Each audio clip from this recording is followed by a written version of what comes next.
Hi, I'm Buck, your personal tour guide to the Federal Reserve. I'm here to introduce you to one of the most complex but effective institutions in the United States. But don't worry, I'll explain it all in plain English.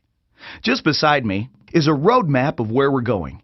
Together, we'll walk through the Federal Reserve System, literally. And along the way, I'll show you just what goes on around here and why it's important. By the end of this tour, you too will be able to explain the Federal Reserve in plain English.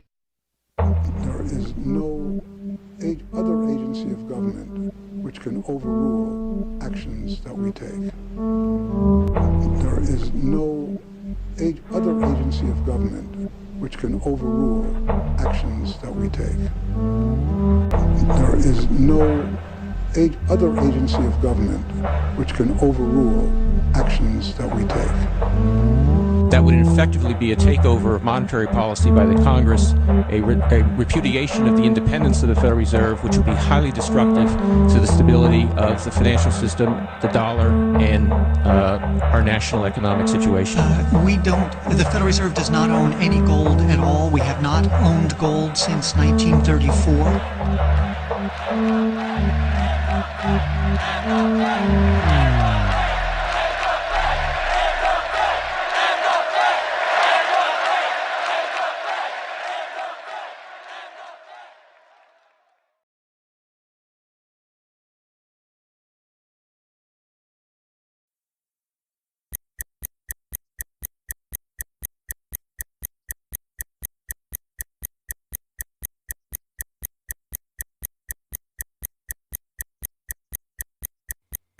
All our lives, we've been told that economics is boring. It's dull. It's not worth the time it takes to understand it. And all our lives, we've been lied to.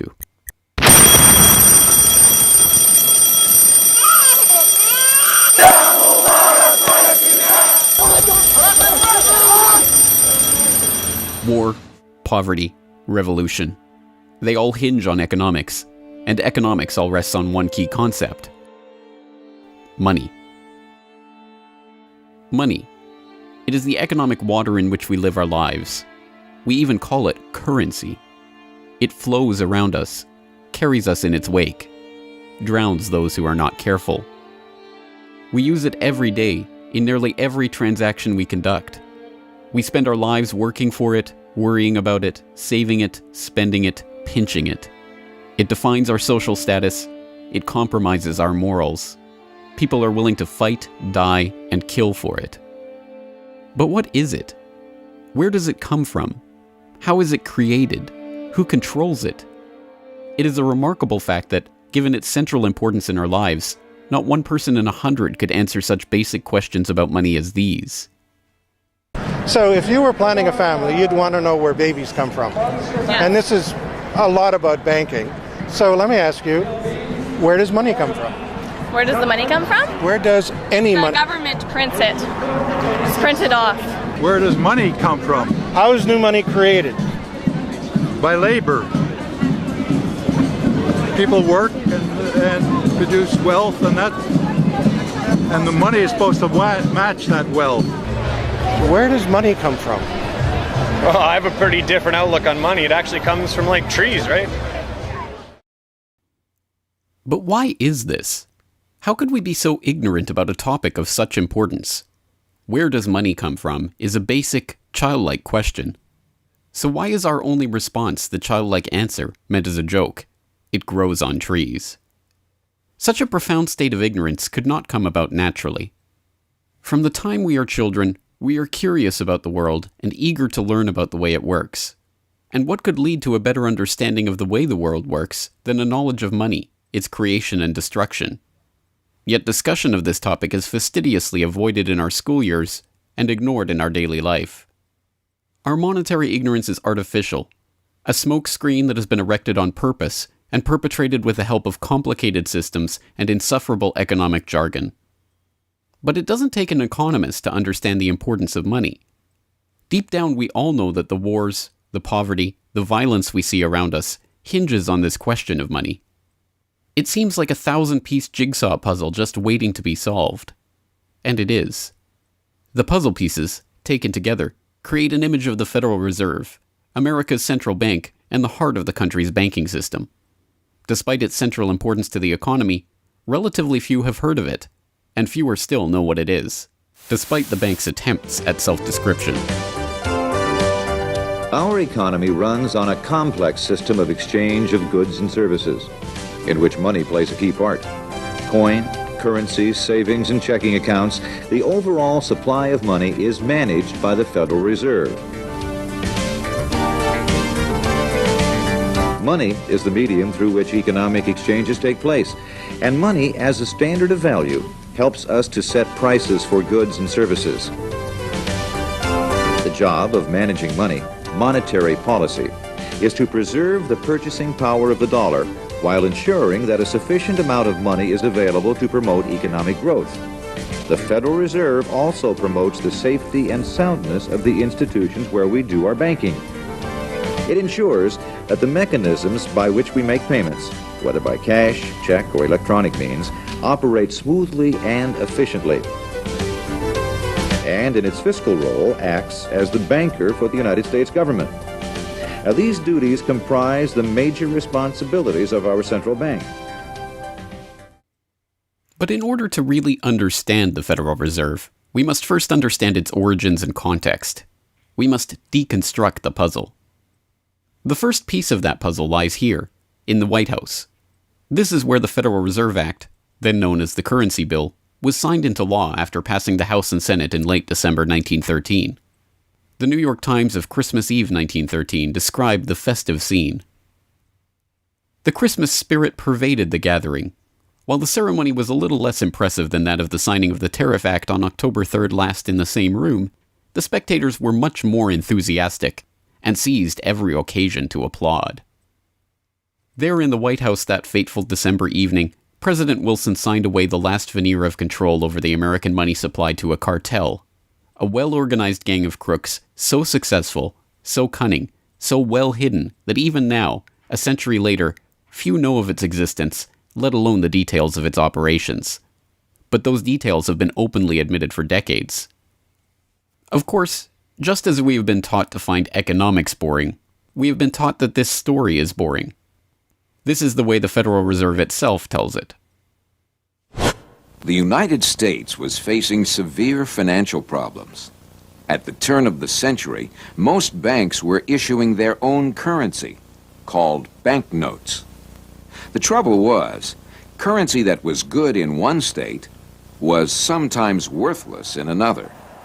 People began to lose confidence in their money, since it was only as sound as the bank that issued it. Fearful that their bank might go out of business, they rushed to exchange their banknotes for gold or silver. By attempting to do so, they created the Panic of 1907. During the panic, people streamed to the banks and demanded their deposits. The banks could not meet the demand. They simply did not have enough gold and silver coin available. Many banks went under. People lost millions of dollars.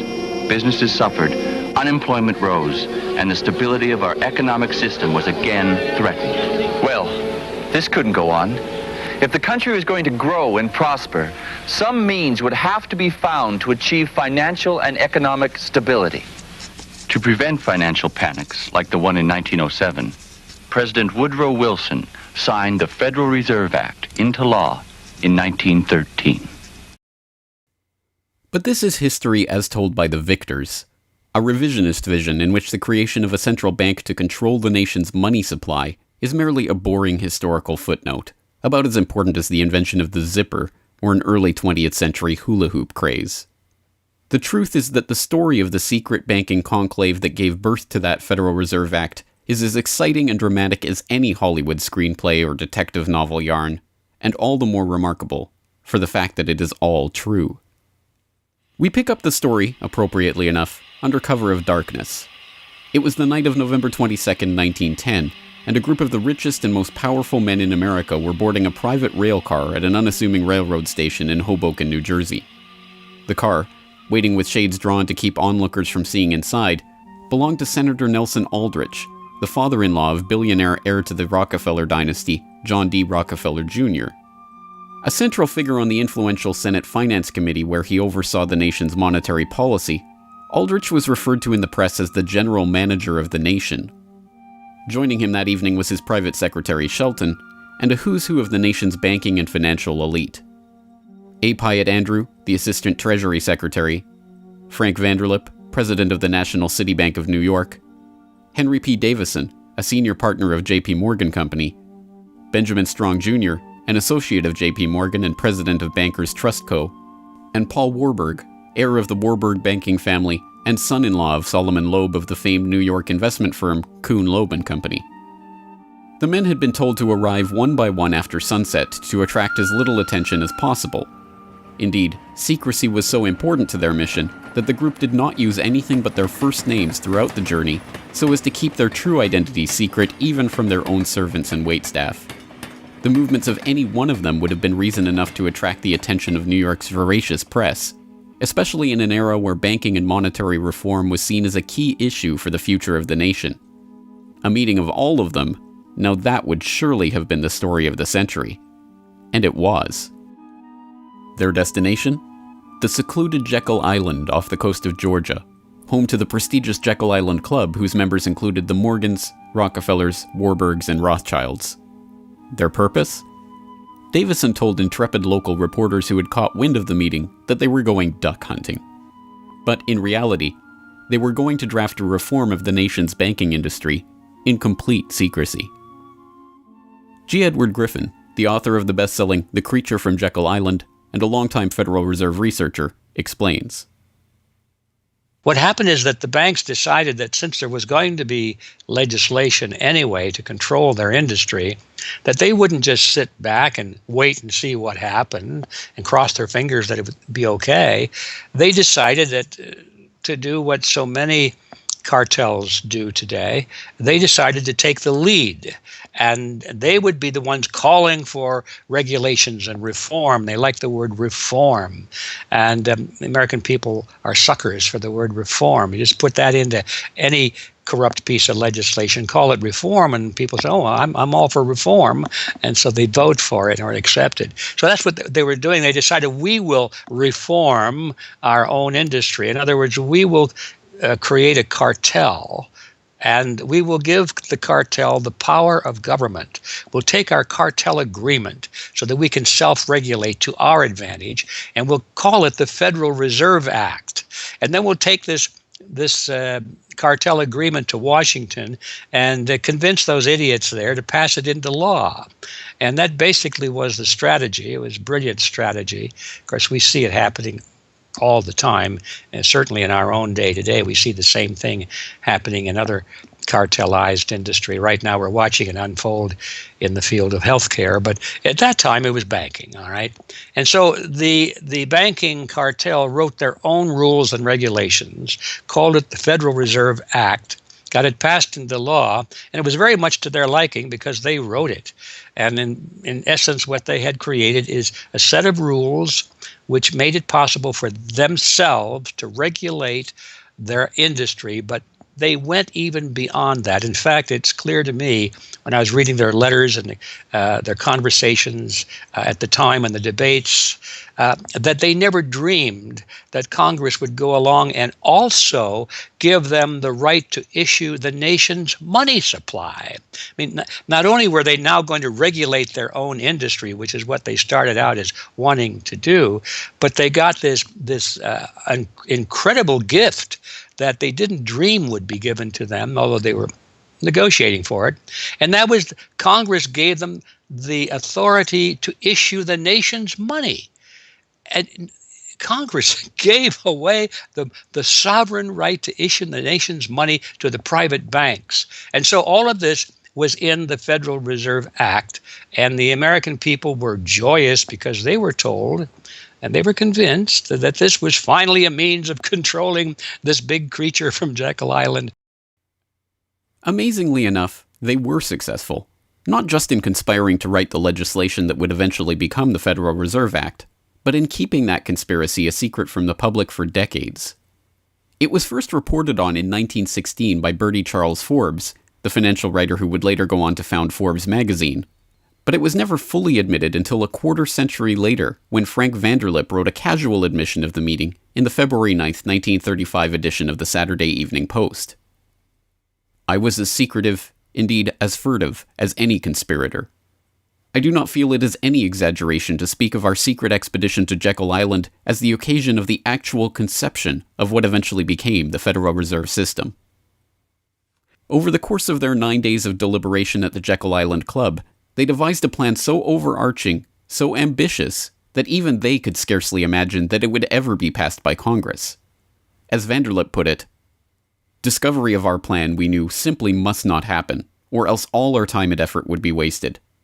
If it were to be exposed publicly that our particular group had got together and written a banking bill, that bill would have no chance whatever of passage by Congress." So what precisely did this conclave of conspirators devise at their Jekyll Island meeting? A plan for a central banking system to be owned by the banks themselves, a system which would organize the nation's banks into a private cartel that would have sole control over the money supply itself. At the end of their 9-day meeting, the bankers and financiers went back to their respective offices content in what they had accomplished. The details of the plan changed between its 1910 drafting and the eventual passage of the Federal Reserve Act, but the essential ideas were there. But ultimately, this scene on Jekyll Island, too, is just one piece of a larger puzzle. And like any other puzzle piece, it has to be seen in its wider context for the bigger picture to become visible. To understand the other pieces of the puzzle and their importance in the creation of the Federal Reserve, we have to travel backward in time.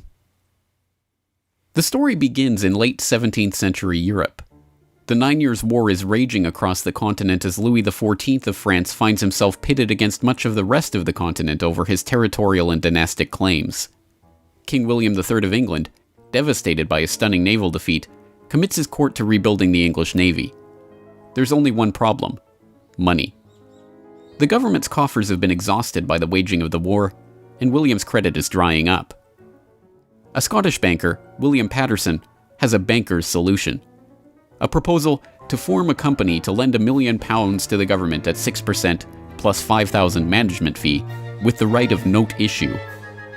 By 1694, the idea has been slightly revised, a £1.2 million loan at 8% plus $4,000 for management expenses, but it goes ahead. The magnanimously titled Bank of England is created. The name is a carefully constructed lie, designed to make the bank appear to be a government entity. But it is not. It is a private bank owned by private shareholders for their private profit, with a charter from the king that allows them to print the public's money out of thin air and lend it to the crown. What happens here at the birth of the Bank of England in 1694 is the creation of a template that will be repeated in country after country around the world. A privately controlled central bank lending money to the government at interest, money that it prints out of nothing. And the jewel in the crown for the international bankers that creates this system is the future economic powerhouse of the world, the United States. In many important respects, the history of the United States is the history of the struggle of the American people against the banksters that wish to control their money. By the 1780s, with colonies still fighting for independence from the crown, the bankers will get their wish. In 1781, the United States is in financial turmoil. The Continental, the paper currency issued by the Continental Congress to pay for the war, has collapsed from overissue and British counterfeiting. Desperate to find a way to finance the end stages of the war, Congress turns to Robert Morris, a wealthy shipping merchant who was investigated for war profiteering just 2 years earlier. Now, as Superintendent of Finance of the United States from 1781 to 1784, he is regarded as the most powerful man in America, next to General Washington. In his capacity as Superintendent of Finance, Morris argues for the creation of a privately owned central bank deliberately modeled on the Bank of England that the colonies were supposedly fighting against. Congress, backed into a corner by war obligations and forced to do business with the bankers just like King William in the 1690s, acquiesces and charters the Bank of North America as the nation's first central bank. And exactly as the Bank of England came into existence loaning the British Crown £1.2 million, the BNA started business by loaning $1.2 million to Congress. By the end of the war, Morris has fallen out of political favor and the Bank of North America's currency has failed to win over a skeptical public. the BNA is downgraded from a national central bank to a private commercial bank chartered by the state of Pennsylvania. But the bankers have not given up yet. Before the ink is even dry on the Constitution, a group led by Alexander Hamilton is already working on the next privately owned central bank for the newly formed United States of America. So brazen is Hamilton in the forwarding of this agenda that he makes no attempt to hide his aims or those of the banking interests he serves. A national debt, if it is not excessive, will be to us a national blessing, he wrote in a letter to James Duane in 1781. It will be a powerful cement of our union. It will also create a necessity for keeping up taxation to a degree which, without being oppressive, will be a spur to industry. Opposition to Hamilton and his debt-based system for establishing the finances of the U.S. is fierce. Led by Jefferson and Madison, the bankers and their system of debt enslavement is called out for the force of destruction that it is, with Thomas Jefferson writing, "The spirit of war and indictment, since the modern theory of the perpetuation of debt, has drenched the earth with blood and crushed its inhabitants under burdens ever accumulating." Still, Hamilton proves victorious. The first Bank of the United States is chartered in 1791 and follows the pattern of the Bank of England and the Bank of North America almost exactly. A privately owned central bank with the authority to loan money that it creates out of nothing to the government. In fact, it is the very same people behind the new bank as were behind the old Bank of North America. It was Alexander Hamilton, Robert Morris's former aide, who first proposed Morris for the position of financial superintendent, and the director of the old Bank of North America, Thomas Willing, is brought in to serve as the first director of the First Bank of the United States. Meet the new banking bosses, same as the old banking bosses.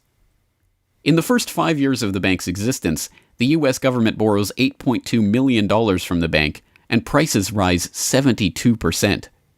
By 1795, when Hamilton leaves office, the incoming Treasury Secretary announces that the government needs even more money and sells off the government's meager 20% share in the bank, making it a fully private corporation.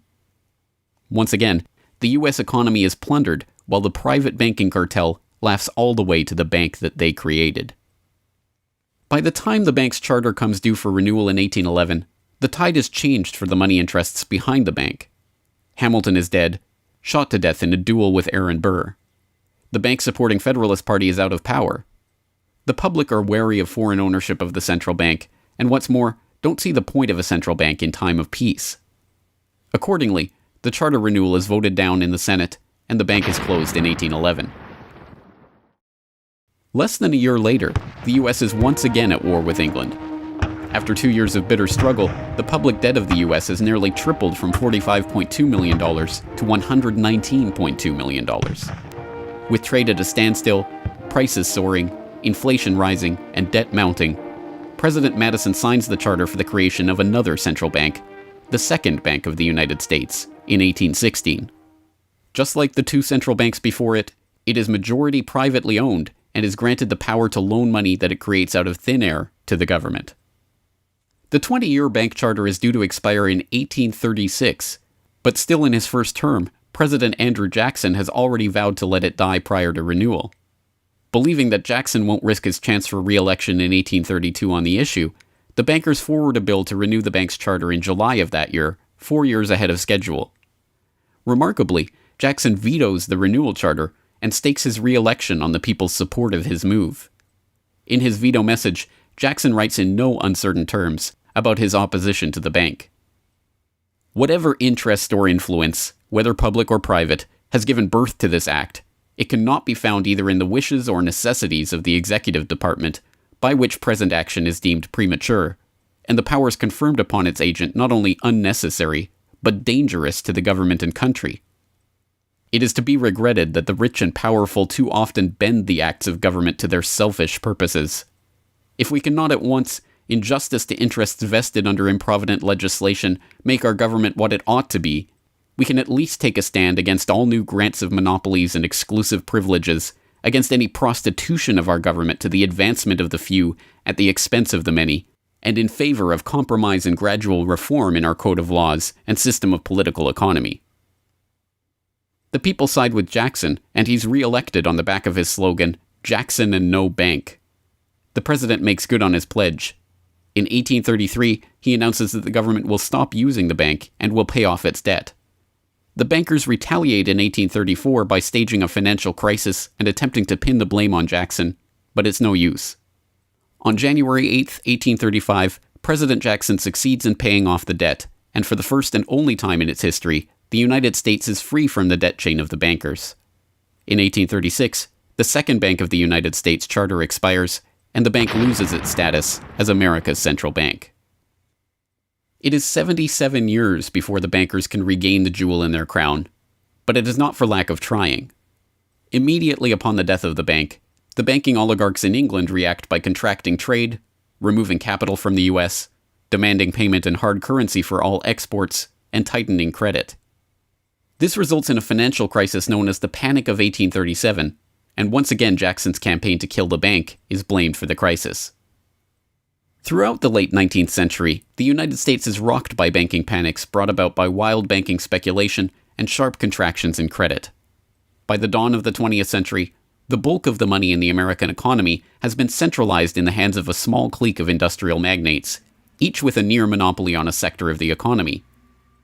There are the Astors in real estate, the Carnegies and the Schwabs in steel, the Harrimans, Stanfords, and Vanderbilts in railroads, the Mellons and the Rockefellers in oil. As all of these families start to consolidate their fortunes, they gravitate naturally to the banking sector. And in this capacity, they form a network of financial interests and institutions that centered largely around one man, banking scion and increasingly America's informal central banker in the absence of a central bank, John Pierpont Morgan. John Pierpont Morgan, or Pierpont as he prefers to be called, is born in Hartford, Connecticut in 1837 to Junius Spencer Morgan, a successful banker and financier. Morgan rides his father's coattails into the banking business, and by 1871 is partnered in his own firm, the firm that was eventually to become J.P. Morgan and Company. It is Morgan who finances Cornelius Vanderbilt's New York Central Railroad.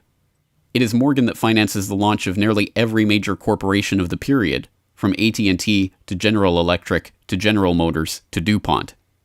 It is Morgan who buys out Carnegie and creates the United States Steel Corporation, America's first billion-dollar company. It is Morgan who brokers a deal with President Grover Cleveland to save the nation's gold reserves by selling $62 million worth of gold to the Treasury in return for government bonds. And it is Morgan who, in 1907, sets in motion the crisis that leads to the creation of the Federal Reserve.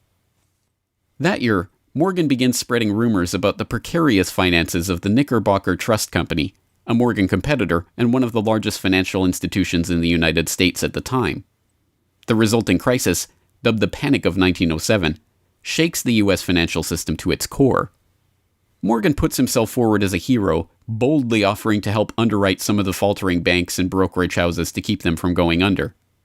After a bout of hand-wringing over the nation's finances, a congressional committee is assembled to investigate the Money Trust, the bankers and financiers who brought the nation so close to financial ruin and that wield such power over the nation's finances. The public follows the issue closely, and in the end a handful of bankers are identified as key players in the Money Trust's operations, including Paul Warburg, Benjamin Strong Jr., and J.P. Morgan. Andrew Gavin Marshall, editor of the People's Book Project, explains. At the beginning of the 20th century, there was an investigation following the greatest of these financial panics, which was in 1907. And this investigation was on what was called the Money Trust, which found that three banking interests, J.P. Morgan, National City Bank, and the Citibank of New York, I believe it was, basically controlled the entire financial system. So three banks. And the public hatred towards these institutions was unprecedented. There was an overwhelming consensus in the country for establishing a central bank.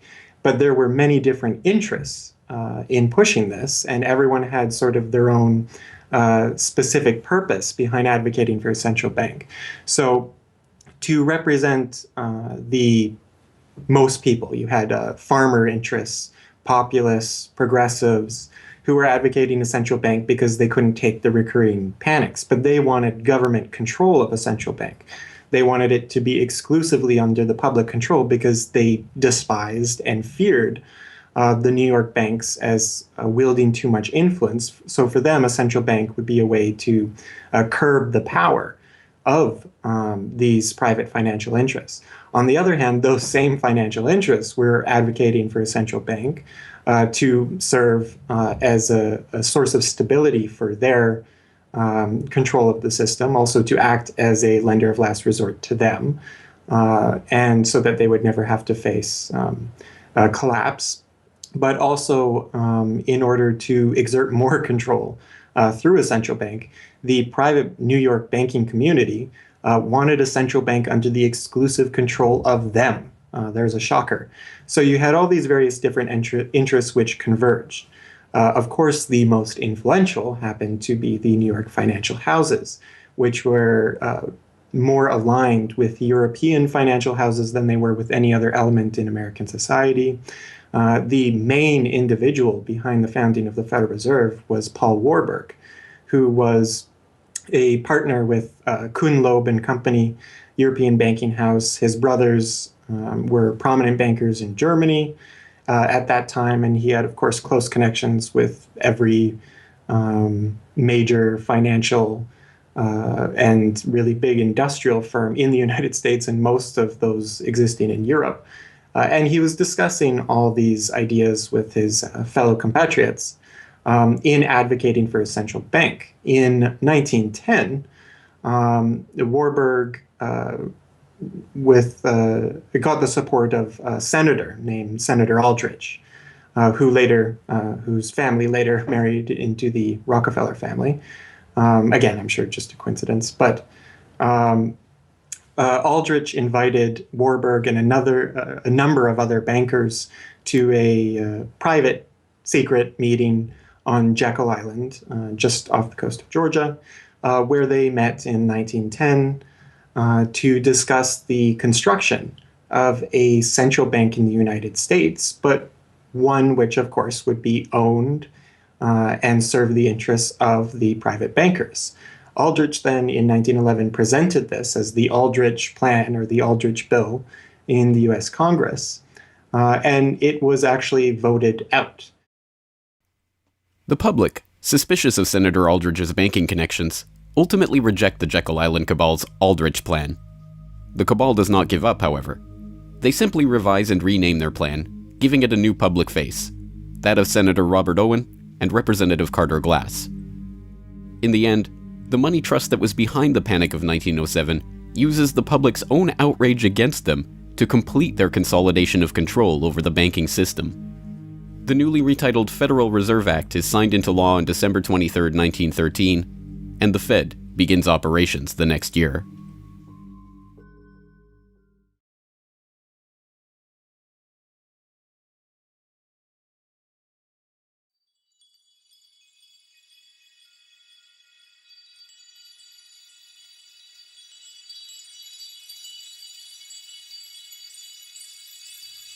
So how does the Federal Reserve System work? What does it do?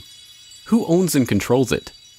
These are the basic questions that would get to the heart of the fundamental question, what is money?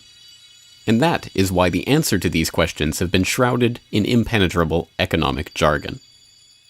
Even the Federal Reserve's own educational propaganda, which has an unusual tendency towards cutesy animation and talking down to its audience, has a difficult time summarizing the Fed's mission and responsibilities. According to the Fed, to achieve these goals, the Fed, then and now, combines centralized national authority through the Board of Governors, remember that on the map, with a healthy dose of regional independence through the reserve banks. A third entity, the Federal Open Market Committee, brings together the expertise of the first two in setting the nation's monetary policy. Precisely what imaginary gaggle of schoolchildren is this economic gibberish aimed at? The simple truth, hidden behind the sleight of hand of economic jargon and magisterial titles, is that a banking cartel has monopolized the most important item in our entire economy: money itself. We are taught to think of money as the pieces of paper printed in government printing presses or coins minted by government mints. While this is partially true, in this day and age, the actual notes and coins circulating in the economy represent only a tiny fraction of the money in existence. Over 90% of the money supply is in fact created by private banks as loans that are payable back to the banks at interest. Although this simple fact is obscured by the wizards of Wall Street and gods of money who want to make the money creation process into some special art of alchemy carefully overseen by the government, the truth is not hidden from the public. In December 1977, the Federal Reserve Bank of New York published another of its dumbed-down cartoon-ridden information pamphlets for the general public, attempting to explain the functions of the Federal Reserve System. There in black and white, they carefully explain the money creation process. Commercial banks create checkbook money whenever they grant a loan, simply by adding new deposit dollars to accounts on their books in exchange for a borrower's IOU. Banks create money by monetizing the private debts of businesses and individuals. That is, they create amounts of money against the value of those IOUs. There it is, in plain English. The vast majority of money in the economy, the checkbook money in our accounts at the bank and that we use in our electronic transfers and digital payments, is created not by a government printing press, but by the bank itself. It is created out of thin air as debt, owed back to the bank that created it at interest. This means that bank loans are not money taken from other bank depositors, but new money simply conjured into existence and placed into your account. And the bank is able to create much more money than it has cash to back up those deposits. The Fed claims to be the entity overseeing and backing up the banking industry. It was established, according to its own propaganda, to stabilize the system and prevent bank runs like the Panic of 1907 from happening again. Throughout much of the 1800s, almost any organization that wanted could print its own money. As a result, many states, banks, and even one New York druggist did just that. In fact, at one time, there were over 30,000 different varieties of currency in circulation. Imagine the confusion. Not only were there multitudes of currencies, some were redeemable in gold and silver, others were backed by bonds issued by regional governments. It was not unusual for people to lose faith both in the value of their currency and in the entire financial system. With many people trying to withdraw their deposits at once, sometimes the banks didn't have enough money on hand to pay their depositors. Then, when the funds ran out, the banks suspended payment temporarily, and some even closed. People lost their entire savings, and sometimes regional economies suffered. Obviously, something had to be done, and in 1913, something was. In that year, President Woodrow Wilson signed into effect the Federal Reserve Act. This act created the Federal Reserve System to provide a safer and more stable monetary and banking system. If that was indeed its aim, it signally failed to do so in running up one of the greatest bubbles in American history to that point in the 1920s, just a decade after its creation. The popping of that bubble, of course, led directly into the Great Depression and one of the greatest periods of mass poverty in American history. Economists have long argued that the Fed itself was the cause of the Depression by its complete mismanagement of the money supply. As former Federal Reserve Chairman Ben Bernanke admitted in a speech commemorating Fed critic Milton Friedman's 90th birthday, regarding the Great Depression, "You're right, we did it. We're very sorry. But thanks to you, we won't do it again." Price stability is another cited tenet of the Federal Reserve's mandate. But here, too, the Fed has completely failed to live up to its own standards. Aside from the banking system, the Federal Reserve has another responsibility that's probably even more important. It's in charge of something called monetary policy. Basically, it means trying to keep prices stable to avoid inflation. Say you buy a CD today for $14, but what if next year the price of the CD jumped to $20 or $50? Not because of a change in supply or demand, but because all prices were going up. That's inflation. There are a lot of different causes of inflation, but one of the most important is too much money. The Fed can adjust the money supply by injecting money into the system electronically or by withdrawing money from the economy. Think of it. The Federal Reserve has the ability to create money and make it disappear. What's most important is what happens as a result. Anytime the supply of money is altered, the effects are felt throughout the economy. The Fed's methods have changed over time to take advantage of the latest computers and electronics, but its mission remains the same: to aim for stable prices, full employment, and a growing economy. 100 years ago, in 1913, the Fed was created, and we've marked it with a vertical line there. Consumer prices now are about 30 times higher than they were when the Fed was created in 1913. Paper money, too, is the responsibility of the Federal Reserve. Hence, the dollars in circulation are not Treasury notes, not bills of credit, but Federal Reserve notes, debt-based notes backed up, ultimately, by the government's own promise to pay. It's sovereign bonds backed up by the taxpayers themselves. At one time, the Federal Reserve banks were legally required to keep large stockpiles of gold in reserve to back up these notes. But that requirement was abandoned, and today the notes are backed up mostly by government securities.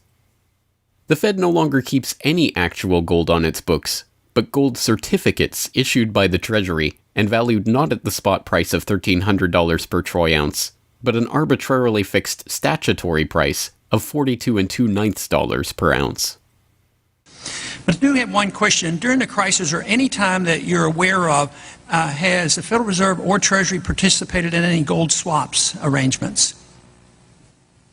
We don't. The Federal Reserve does not own any gold at all. We have not owned gold since 1934. So we have not engaged in any gold swaps. But it appears on your balance sheet that you hold gold. What appears on our balance sheet is gold certificates. When we turned before 1934, the Federal Reserve did own gold. We turned that over by law to the Treasury and received in return for that gold certificates. If the Treasury entered into, because under the Exchange Stabilization Fund, I would assume they probably have the legal authority to do it, they wouldn't be able to do it then because you have the securities for essentially all the gold? No, we have no interest in the gold that is owned by the Treasury. We have simply an accounting document that is called gold certificates that represents the value at a statutory rate and still that we gave to the Treasury in 1930. And still measured at $42 an ounce, which makes no sense whatsoever. Clearly, there is a discrepancy between what we are led to believe is motivating the Fed and what it actually does. To understand what the Fed is actually intended to do, it's first important to understand that the Federal Reserve is not a bank per se, but a system. This system codifies, institutionalizes, oversees, and undergirds a form of banking called fractional reserve banking, in which banks are allowed to lend out more money than they actually have in their vaults. The whole process starts, the process of decay and corruption starts with something called fractional reserve banking. That's the technical name for it.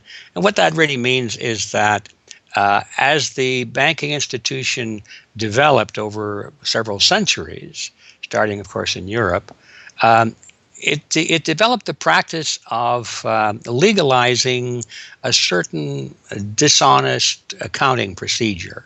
In other words, in the very, very beginning, if you want to go all the way back, people would bring their gold or silver to the banks for safekeeping. And they say, give us a paper receipt. And we don't want to guard our silver and our gold because, people could come in the middle of the night and they could kill us or tie us up and threaten us, and they'll get our gold and silver, so we can't really guard it. We'll take it to the bank and have them guard it, and we just want a paper receipt so that we can take the receipt back and get our gold anytime we want. And so in the beginning, money was receipt money. They could then, instead of changing or exchanging the gold coins, they could exchange the receipts, and people would accept the receipts just as well as the gold, knowing they could get the gold. And so these paper receipts being circulated were, in essence, the very first examples of paper money. Well, the banks learned early on that game that here they were sitting on this pile of gold and all these paper receipts out there. People weren't bringing the receipts in anymore. Very few of them, maybe 5%, maybe 7% of the people would bring in their paper receipts and ask for the gold. So they said, why don't we just sort of give more receipts out than we have gold? They'll never know because we only are asked at the best 7% of it, so we can create more receipts for gold than we have, and we can collect interest on that because we'll loan that into the economy and we'll charge interest on this money that we don't really have. And it's a pretty good gimmick, don't you think? And they, well, yeah, of course. And so that's how fractional reserve banking started. And now it's institutionalized, and they teach it in school. No one ever questions the integrity of it or the ethics of it. They say, well, that's the way banking works. And isn't it wonderful that we now have this flexible currency and we have prosperity and all of this sort of thing? So it all starts with this concept of fractional reserve banking. And the trouble is with that is it works most of the time, but every once in a while, there are a few ripples that come along that are a little bit bigger than the other ripples. And maybe one of them is a wave. And more than 7% will come in and ask for their gold. Maybe 20% will come in, or 30%. And well, now the banks are embarrassed because the fraud is exposed. They say, well, we don't have your gold. What do you mean you don't have my gold? I gave it to you and put it on deposit, and you said you'd safeguard it. Well, we don't have it. We loaned it out. So then the word gets out, and everybody and their uncle comes and lines up for their gold. And of course, they don't have it, and the banks are closed. They have bank holidays, and the banks are embarrassed. They go out of business. People lose their savings, and you have these terrible banking crashes that were ricocheting all around the world prior to this time. And that's what caused the concern. One of the things that caused the concern of the American people, they didn't want that anymore. They wanted to put a stop to that.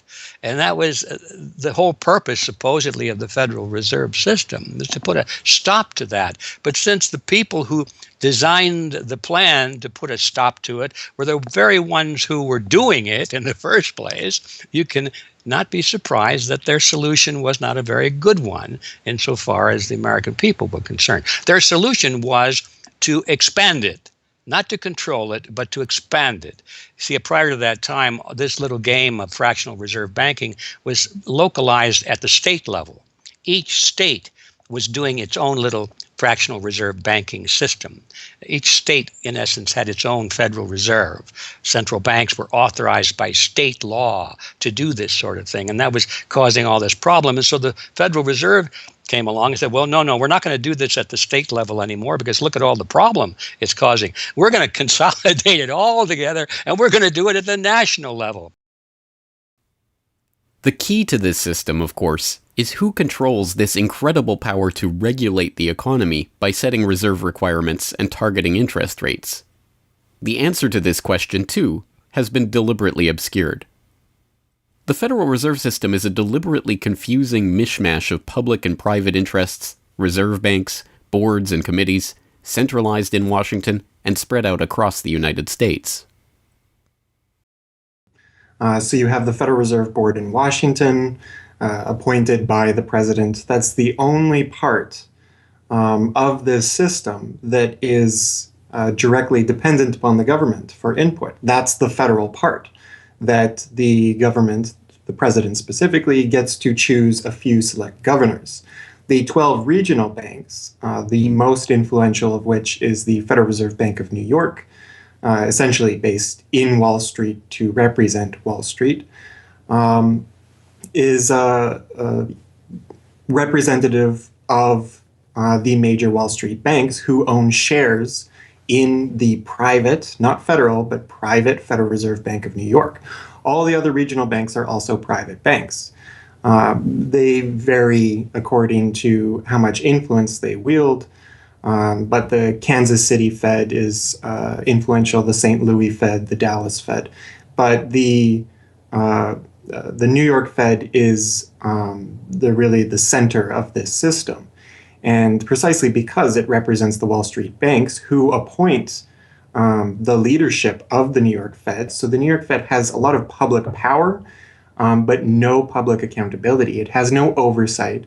It does not answer to Congress the way that the chairman of the Federal Reserve Board of Governors does. And even then, the chairman of the Federal Reserve Board, who is appointed by the president, does not answer to the president. He does not answer to Congress. He goes to Congress to testify, but the policy that they set is independent. So they have no input from the government. The government can't tell them what to do, legally speaking. And of course, they don't. Do you think it would cause problems for the Fed or for the economy if that legislation was to pass? My concern about the legislation is that if the GAO is auditing not only the operational aspects of our programs and the details of the programs, but is making judgments about our policy decisions that would effectively be a takeover of monetary policy by the Congress, a repudiation of the independence of the Federal Reserve, which would be highly destructive to the stability of the financial system, the dollar, and our national economic situation. The Federal Open Market Committee is responsible for setting interest rates. Now, this committee, which is enormously powerful, has as its membership the governor and vice chair of the Federal Reserve Board. But the Federal Open Market Committee, most of the membership is the presidents of the regional Federal Reserve banks representing private interests. So they have significant input into setting the interest rates. Interest rates are not set by a public body, they're set by private financial and corporate interests. And that's whose interests they serve, of course. The reason that the Federal Reserve goes to such great lengths to make its organizational structure as confusing as possible is to cover up the massive conflicts of interest that are at the heart of the system. The fact is that the Federal Reserve System is comprised of a board of governors, 12 regional banks, and an open market committee. The privately owned member banks of each Federal Reserve Bank vote on the majority of the Reserve Bank's directors, and the directors vote on members to serve on the Federal Open Market Committee, which determines monetary policy. What's more, Wall Street is given a prime seat at the table, with tradition holding that the president of the powerful New York Federal Reserve Bank be given the vice chairmanship of the FOMC and be made a permanent committee member. In effect, the private banks are the key determinants in the composition of the FOMC, which regulates the entire economy. According to the Fed, its monetary policy decisions do not have to be approved by the president or anyone else in the executive or legislative branches of government. It does not receive funding appropriated by the Congress, and the terms of the members of the Board of Governors span multiple presidential and congressional terms. Or, in the words of Alan Greenspan, what is the proper relationship, what should be the proper relationship between a chairman of the Fed and a president of the United States? Well, first of all, the Federal Reserve is an independent agency, and that means basically that there is no other agency of government which can overrule actions that we take. The Fed goes on in its self-mythologization to state that it is not a private, profit-making institution. This characterization is dishonest at best, and an outright lie at worst. The regional banks are themselves private corporations, as noted in a 1928 Supreme Court ruling.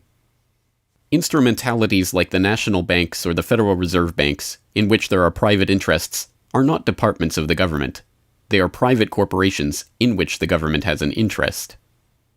This point is even admitted by the Federal Reserve's own senior counsel.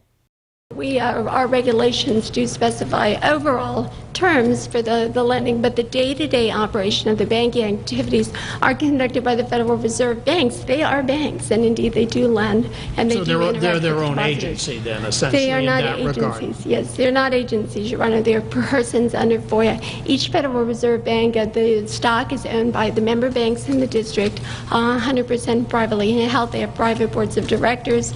Majority of those boards are appointed by the independent banks, private banks in the district. They are not agencies. These private corporations issue shares that are held by the member banks that make up the system, making the banks the ultimate owners of the Federal Reserve Banks.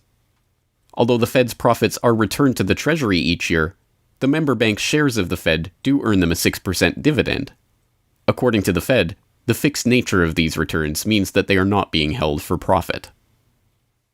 Despite the dishonest nature of this description, however, it is important to understand that the bankers who own the Federal Reserve indeed do not make their money from the Fed directly.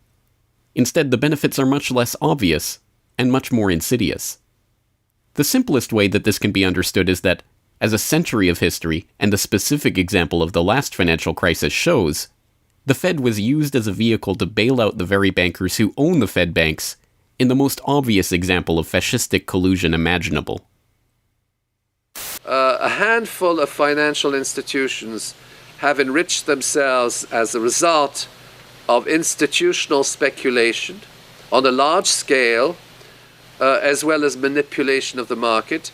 And secondly, what they have done is that they have then gone to their governments and said, well, we are now in a very difficult situation and you need to give us money so that we can retain the stability of the financial system.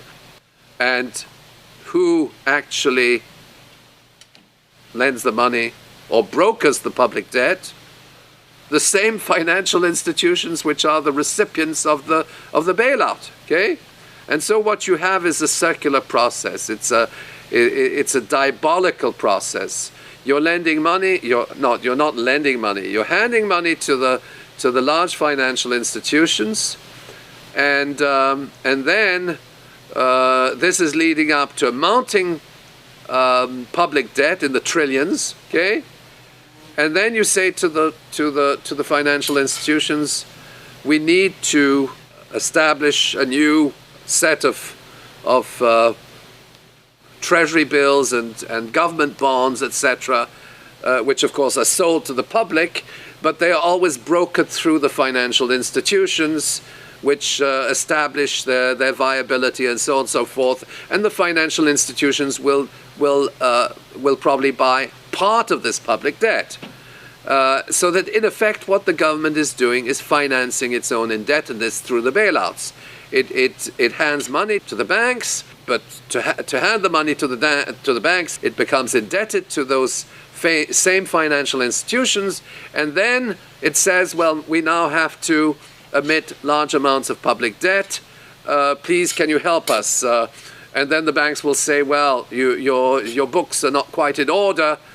And then the government will say, well, obviously they're not in order because we've just handed you $1.4 trillion of bailout money, and we're now in a very difficult situation, so we need to borrow money from the people who are, in fact, the recipients of the bailout. So this is really what we're dealing with. We're dealing with a circular process. The 2008 crisis and subsequent bailouts are merely the latest and most brazen examples of the fundamental conflicts of interest at the heart of America's privately owned central banking system.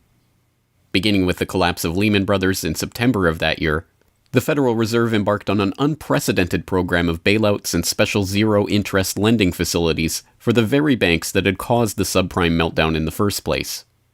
By the cartelization of the Federal Reserve structure, and thus not by accident, it was the very bank presidents who had overseen their banks' lending practices that ended up in the director positions of the Federal Reserve banks that voted on where to direct the trillions of dollars in bailout money. And unsurprisingly, they directed it toward their own banks.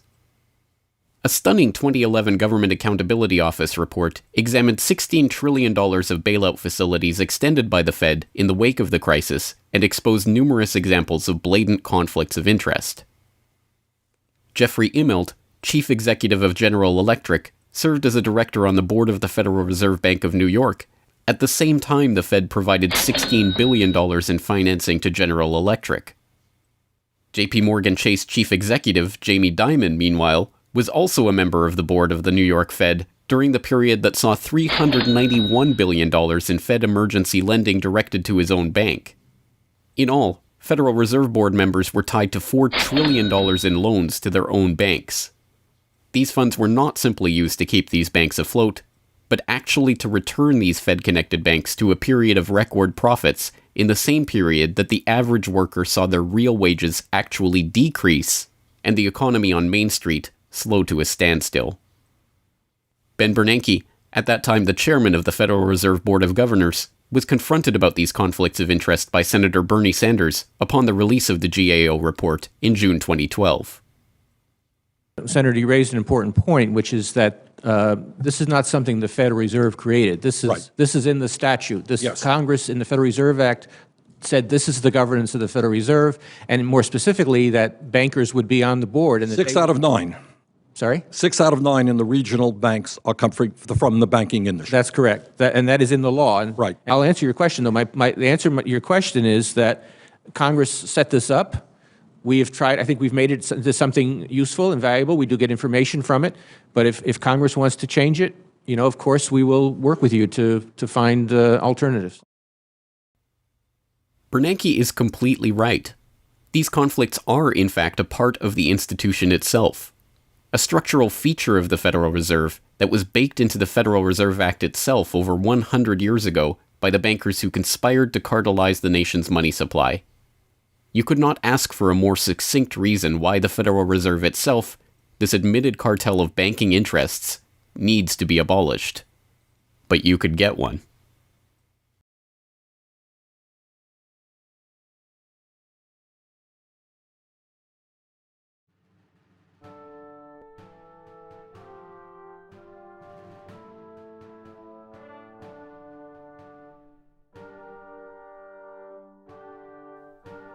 We now know that for centuries, the people of the United States have been at war with the international banking oligarchs. That war was lost, seemingly for good, in 1913 with the creation of the Federal Reserve. With the passage of the Federal Reserve Act, President Woodrow Wilson consigned the American population to a century in which the money supply itself has depended on the whims of the banking cabal. A century of booms and busts, bubbles and depressions, has led to a wholesale redistribution of wealth toward those at the very top of the system. At the bottom, the masses toil in relative poverty, single-income households becoming double-income households out of necessity, their quality of life being slowly eroded as the Federal Reserve notes that pass for dollars are themselves devalued. Worse yet, the fraud itself perpetuates Alexander Hamilton's persistent myth that a national debt is necessary at all. The US is now locked into a system whereby the government issues bonds to generate the funds for their operations, bonds that are backed up by the taxation of the public's own labor. The perpetrators of this fraud, meanwhile, remain in the shadows, largely ignored by a general public that could instantly recognize the latest Hollywood heartthrob or pop idol, but have no clue what the head of Goldman Sachs or the New York Fed does, let alone who they are. This cabal bear allegiance to no nationality, no philosophy or creed, no code of ethics. They are not even motivated by greed, but power. The power that the control of the money supply inevitably brings with it. After a person has all the money in the world that you could possibly use to buy anything you want, what's left to capture your imagination? And the answer, of course, is power. Power over people. Now, money is power over people, but there's another power over people as well, and that is the political power, the social power.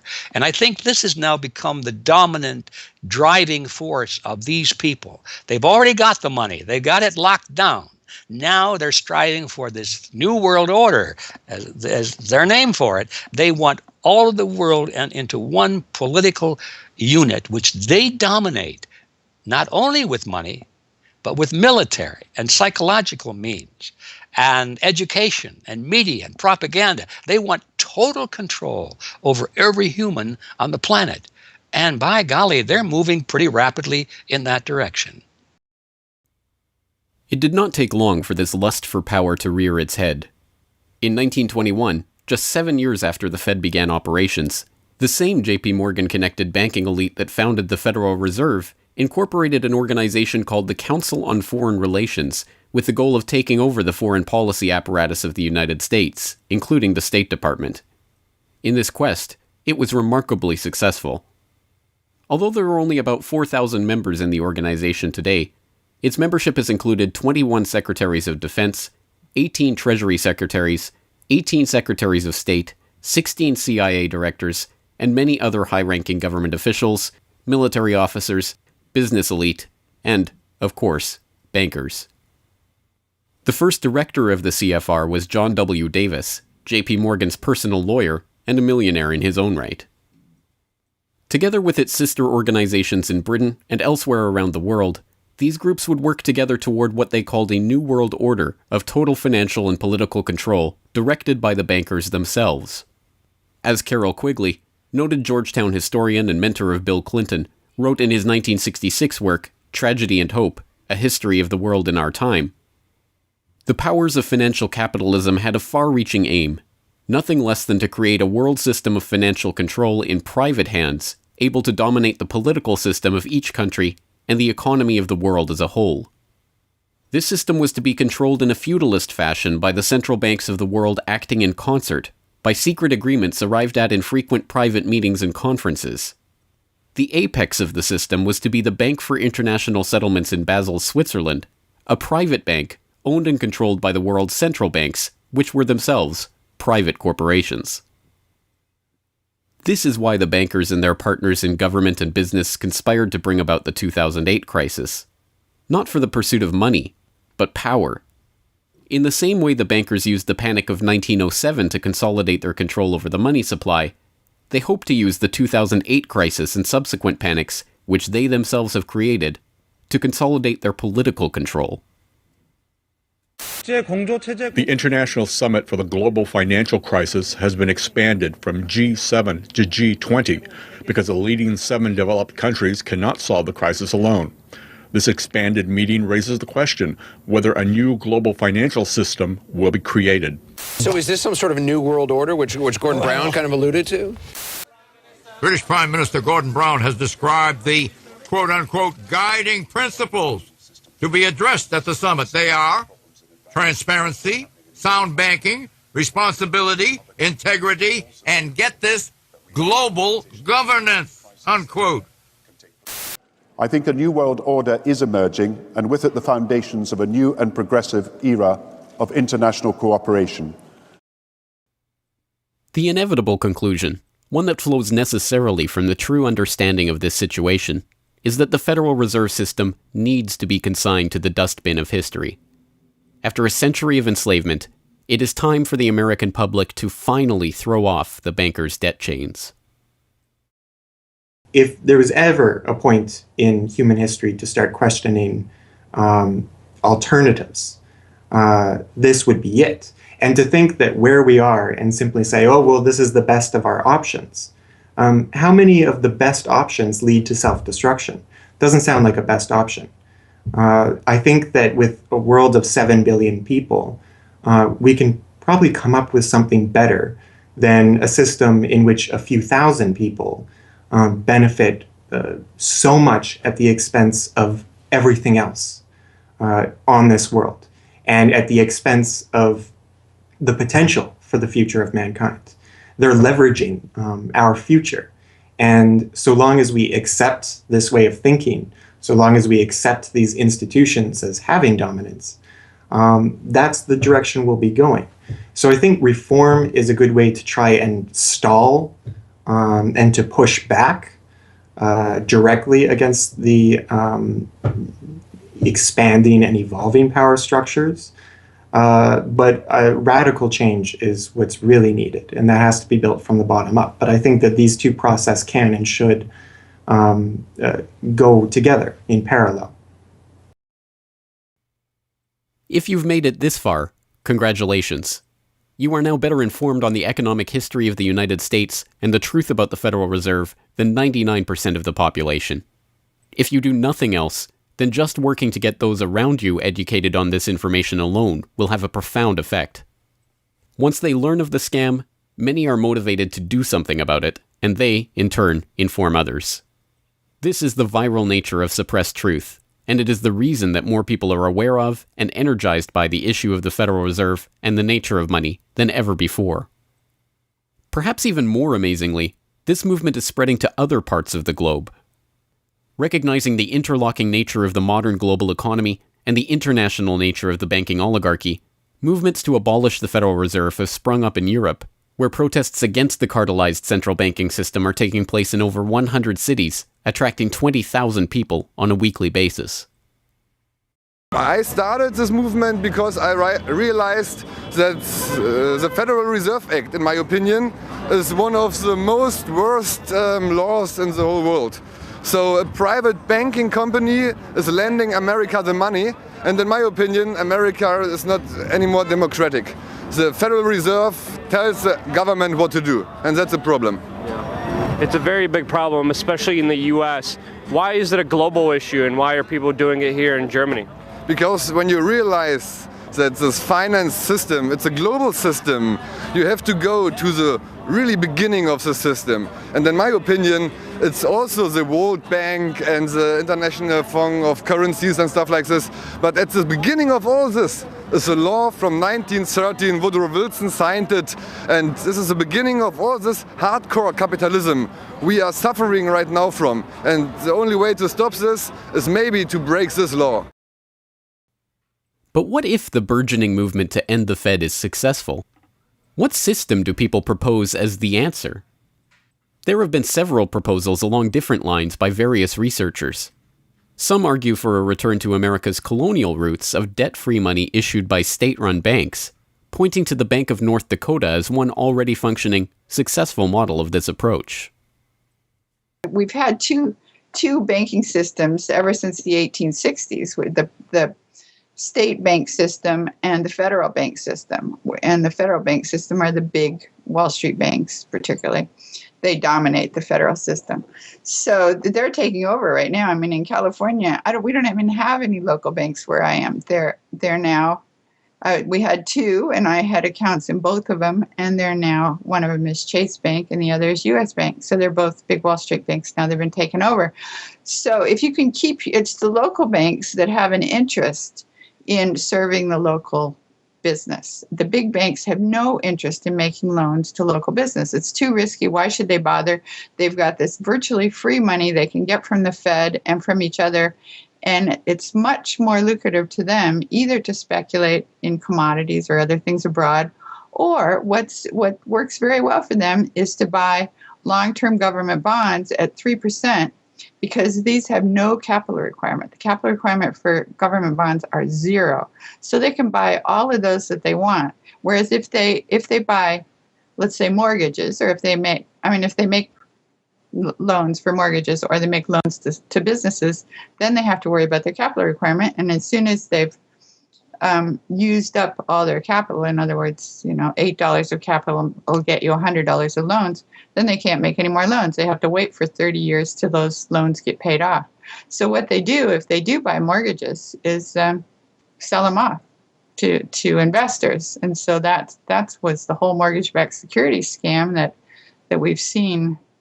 I mean, they had no motivation to make sure that these borrowers were actually sound borrowers. They just wanted to make a sale, so they sold the stuff to the unwary investors who might be somebody in Iceland or Sweden or pension funds. Yeah, so that didn't work out so well. So a state bank with the partnering with the local banks can provide the capital, can help them with capital. In North Dakota, the state bank guarantees the loans of the local banks, allowing them to make much bigger loans than they could otherwise. And the state bank provides liquidity to the small banks.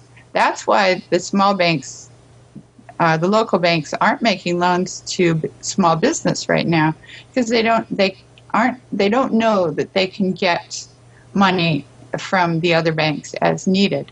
The way banking works is they make the loan first. I mean, if you have credit lines to many different businesses, and if they all hit up their credit lines at once, you're going to run out of money. So you don't dare do that unless you know that you can get short-term loans from the other banks. And what's happening right now, even though there's $1.6 trillion in excess reserves sitting on the books of the big banks, they're not available to the little banks. And the reason is because the Fed is paying 0.25% interest on those reserves. So the banks have no incentive to lend them to the little banks. Why let go of them when you can make just as much keeping them, and then you still have your reserves, and you can use them as collateral to buy bonds or something that'll make you more money. So the whole system is messed up. And in North Dakota, the Bank of North Dakota provides the liquidity for these local banks. Others advocate a decentralized system of alternative and competing currencies that greatly reduce or even eliminate altogether the need for a central bank. Well, 22 years ago in Ithaca, New York, I noticed that a lot of people, friends particularly, had skills and time that were not being employed or respected by the prevailing economy. And while we had much desire to create things and trade them with each other, and many services we could provide to each other. We didn't have the money. So, since I have a background in graphic design, journalism, and arrogance, I went to my computer and designed paper money for Ithaca, New York. Designed pretty colorful money, with pictures of children, waterfalls, and trolley cars, and denominated in hours of labor. 1 hour note, half hour, quarter, eighth hour note, 2 hour note, and then began to issue to each of the pioneer traders who had agreed to be listed in the directory a specific starter amount. And the game began. An hour has been worth an hour of basic labor, or $10 US, which at that time, 20 years ago, was double the minimum wage.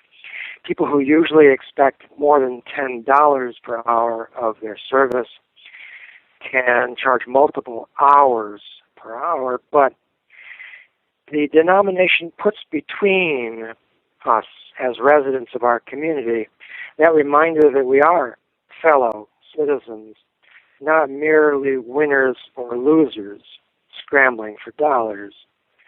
And it introduces us to each other on the basis of these skills and services that we have, that we are more proud to provide for each other than often is the case with a conventional job, just the stuff we have to do to get the money to pay the bills. So through that trading process, that more intimate scale process within the community, we're more easily able to become friends and lovers and political allies. It's an inspiring story, and tell people about how much money has circulated through this community. I mean, it's important for people to understand just how successful this has been. Because we're not a computer system, we don't have a specific volume of trading recorded, but by the grapevine, by phone surveys, and over the years watching the money move, we were able to guess very reliably at several $1 million equivalent of this money has transacted over those years, making loans without charging interest up to $30,000 value, which is the fundamental monetary revolution in our system.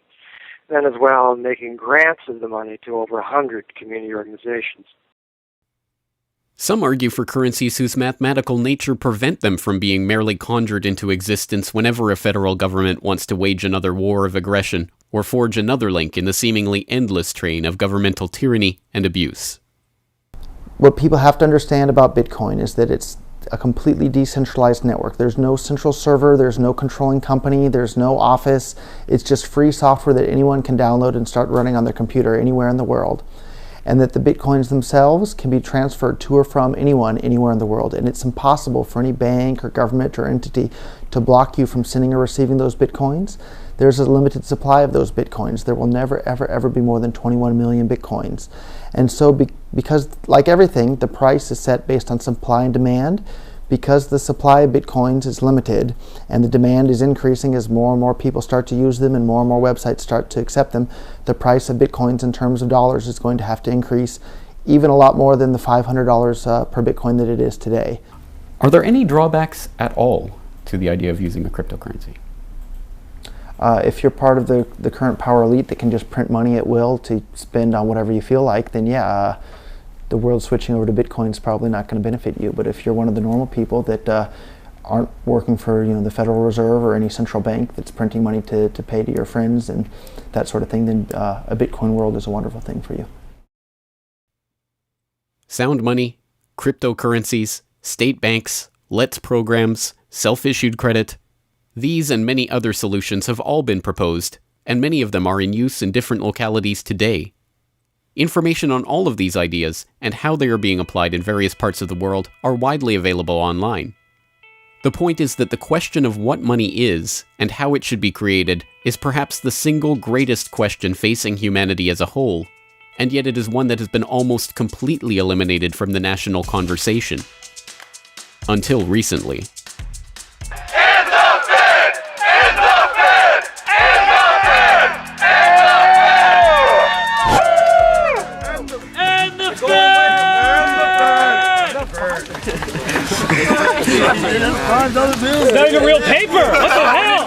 And the Fed! And the Fed! And the Fed! And the Fed!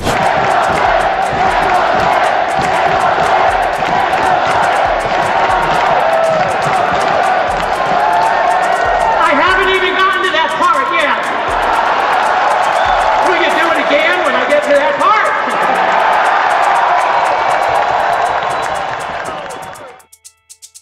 And so the rest of the story is now in our hands.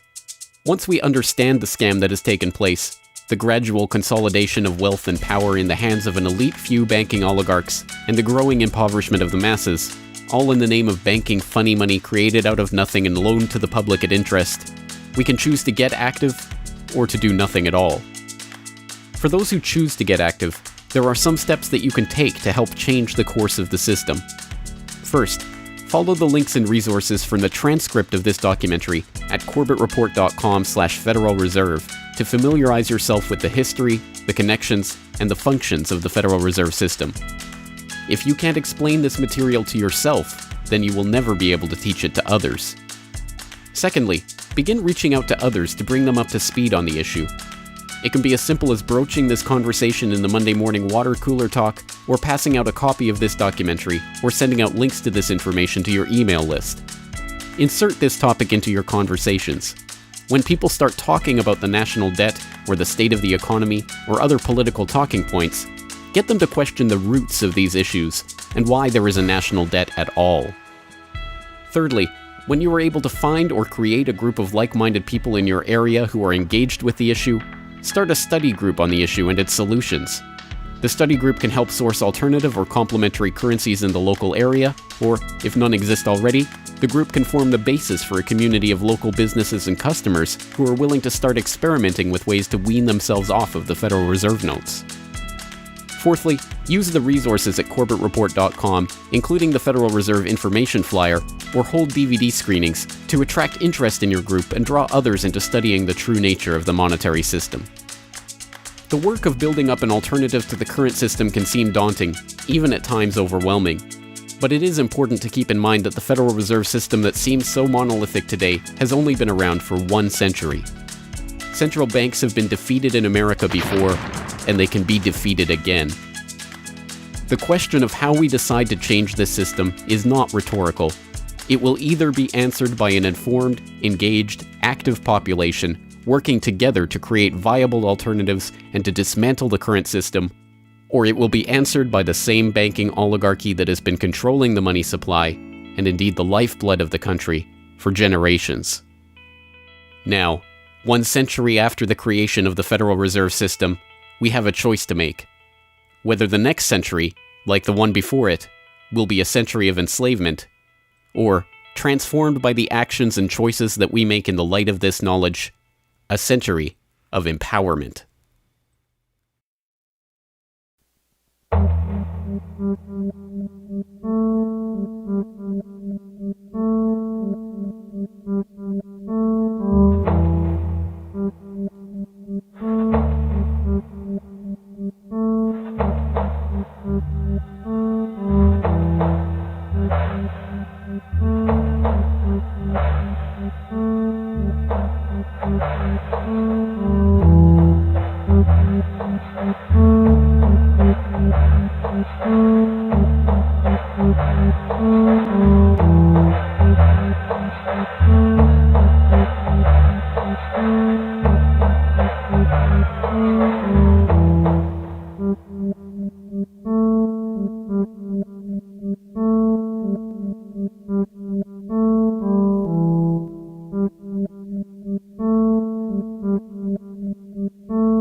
Hello, this is James Corbett of CorbettReport.com, the writer, producer, director, narrator, and just about everything else you can imagine with regards to the documentary that you just finished watching, Century of Enslavement, The History of the Federal Reserve. As I mentioned towards the end of that documentary, if you've made it this far, then you are now better informed about the Federal Reserve, its origins, what it is, how it functions, and why it must be opposed than 99% of the general public. And if you've made it this far, then you are obviously one of the very few who is very eager and motivated to join the rising tide of free humanity that is seeking to throw off the debt chains of the banksters in the United States and around the world. And if you are so motivated, then I have some treats for you. I have some resources that I'd like to direct you to. As I mentioned again towards the end of that documentary, there are some resources up at corbettreport.com that I hope will help you in your quest to better inform yourself and better inform others about the Federal Reserve System. Because once again, if you can't explain this to yourself, then how could you ever hope to explain it to anyone else? So I think the first quest that we must all engage in is to improve our own understanding of the Federal Reserve System and how it functions, and then to spread that information to others. And on that note, once again, if you go to corbettreport.com, you'll be able to find, first and foremost, this documentary itself is, of course, 100% freely available online, which you would know because you're watching this right now. So, of course, there will be links to the YouTube version of this documentary or the downloadable MP4 version on my website. There's also audio MP3 files available for download. All of those, again, freely open to the public, and I do encourage you to send them out to others if you do find it to be a valuable resource yourself.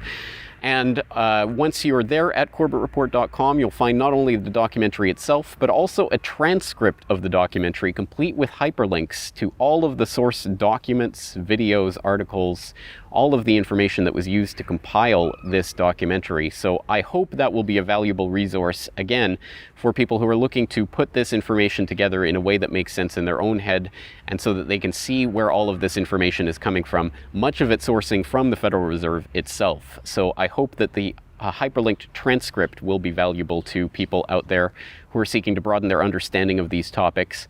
And you will also find there a news information pamphlet that I have put together with the help of Mike Krentz of MikeKrentz.com, a graphic designer who's helped me out a lot behind the scenes on the website. As you can tell from the graphics on this documentary, I'm not a graphic designer myself by trade or by training. So I certainly do appreciate Mike's help in putting this information pamphlet together. And this is just a few points that have been addressed in this video, informational points about the Federal Reserve, what it is, and some interesting little teasers to get people interested in this information. You can download and print this off from corbettreport.com and use it however you like, handing it out to people on the street, using it as a discussion point if you hold a DVD screening, if you want to just post it up in public areas, only where allowed by law, of course. Once again, this is freely available for download and for you to print out and to use to help spread information about the Federal Reserve System. And it's available both in color and black and white and should print nicely onto standard 8.5 by 11 letter size paper. So that will all be up there at the website, along with, of course, an actual DVD version of this documentary. Once again, if you do find this information useful, then I hope you will try to spread it to others. There are a lot of people who prefer the online link, but there will be some people who you cannot reach online. For those people, and for yourself, if you so desire, here is a physical hard copy that you can order from corbettreport.com for 2,000 Japanese yen. That's about 20 Federal Reserve notes. Because unfortunately, we are trapped in this debt-based bankster-led system. So we do all require these pieces of paper in order to put a roof over our head and food on the table, myself included. So your support is obviously greatly appreciated. And for that 2,000 Japanese yen, about 20 Federal Reserve notes, you'll receive this documentary. Disc 1 containing the documentary itself. Disc 2, the full 1-hour interview with G. Edward Griffin. So I think, again, a valuable resource for people who are looking for more information about the Federal Reserve. So that's available at corbettreport.com, along with all of this that we've talked about here, the information pamphlet, the hyperlink transcript, all of the various formats this is available in. Once again, I've tried to make this as straightforward as possible and also as detailed as possible so that you can start to further your own exploration and understanding of this system that we're facing. Once again, of course, any way that you choose to get this information out to others is greatly appreciated, but if you do want to send the Corbett Report links around, the best one to use is corbettreport.com/Federal Reserve. That will have the documentary in the YouTube format, it will have the downloadable MP3 and MP4 formats, it will have the transcript, it will have the downloadable information pamphlet, And it will also have a link to buy the DVD. So all of that will be there at corbettreport.com/Federal Reserve. Please send people there if you're going to send people anywhere. So once again, I really do salute you for taking time out of your busy day, out of your schedule, to devote yourself to watching and learning and understanding this material, and to helping spread this information and awareness to others, because it is only together that we will ever be able to form the movement that will ultimately turn the tide against the banksters and defeat the Federal Reserve and all of the similarly privately controlled central banks all around the world. So once again, thank you for your time and attention. I'm James Corbett of CorbettReport.com.